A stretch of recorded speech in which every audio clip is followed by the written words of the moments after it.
아이들을 위해 또 저를 위해 제 결혼 생활 마침표를 찍었습니다. 안녕하세요.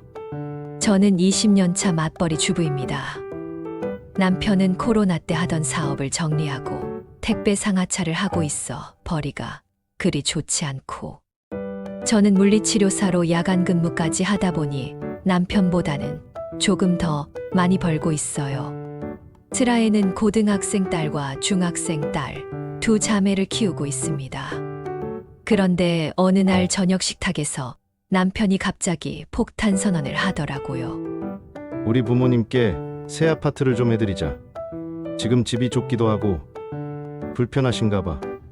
저는 너무 놀라서 반대했어요.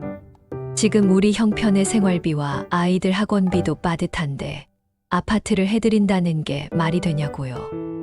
그런데 남편이 하는 말이, 효도는 지금 아니면 못해.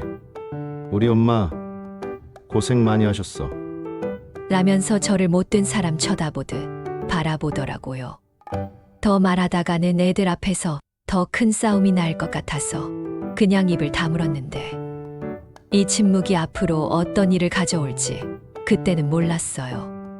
어느 날 은행에서 서류 봉투가 왔는데 열어보고 정말 숨이 멎는 줄 알았어요.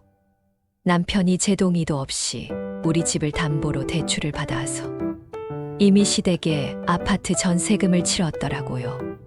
급하게 남편에게 전화해서 따졌어요. 이게 뭐예요? 내 동의도 없이 우리 집을 담보로요?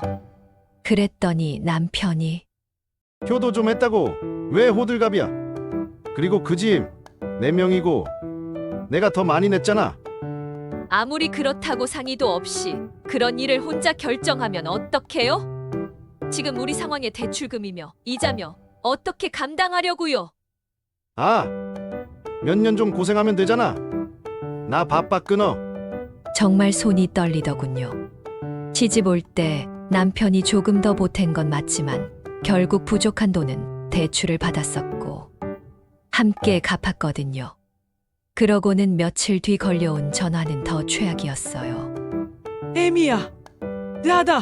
애비 말 들어보니 내 기가 차서 전화했다. 기가 차신다니요? 내 아들이 날 위해 대출 좀 받았기로써니 성질을 냈다며?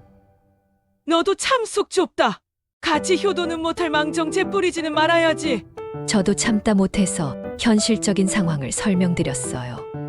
지금 생활비도 빠듯하고 아이들 교육비도 걱정인데 대출 이자를 어떻게 감당해요, 어머니? 아이고, 됐다. 이런 것도 며느리라고. 그게 아니고요, 어머니. 그랬더니 본인 할 말만 쏙 하고 끊으시더라고요. 퇴근하고 집에 온 남편에게 말했더니, 그러게. 그러려니 하면 되지. 왜 일을 크게 만들어? 당장 애들 학원비는 어쩌려고요? 채영이 내년이면 고3이에요. 친정에 보내는 용돈이나 네 용돈 줄이면 되잖아. 그리고 당신이 야간 좀 하면 돈 더 벌잖아. 그 순간 정말 온 세상이 무너지는 것 같았어요. 제가 그동안 가정을 위해서 사업 망하고 치무레하는 남편을 위해서 얼마나 희생했는지에 대한 고마움은 없고 그 모든 게 당연한 일로만 여겨지고 있더라고요.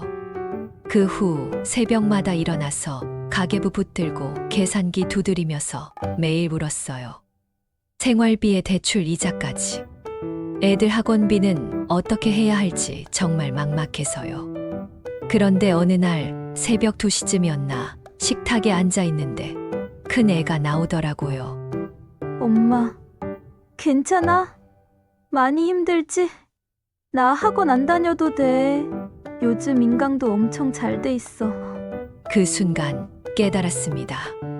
남편의 대책 없는 효도 때문에 저희 가족이 고통받을 필요는 없다고 말이죠.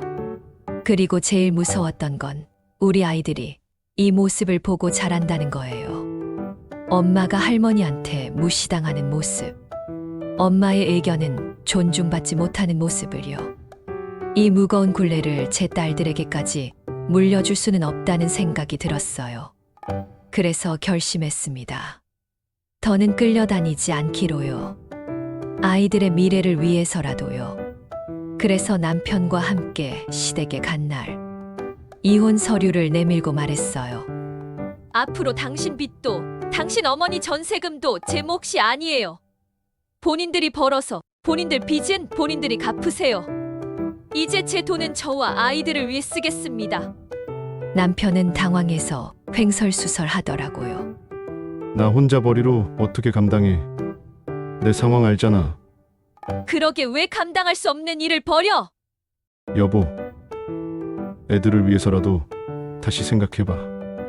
우리 세영이 중요한 시기잖아. 정말 기가 찼어요.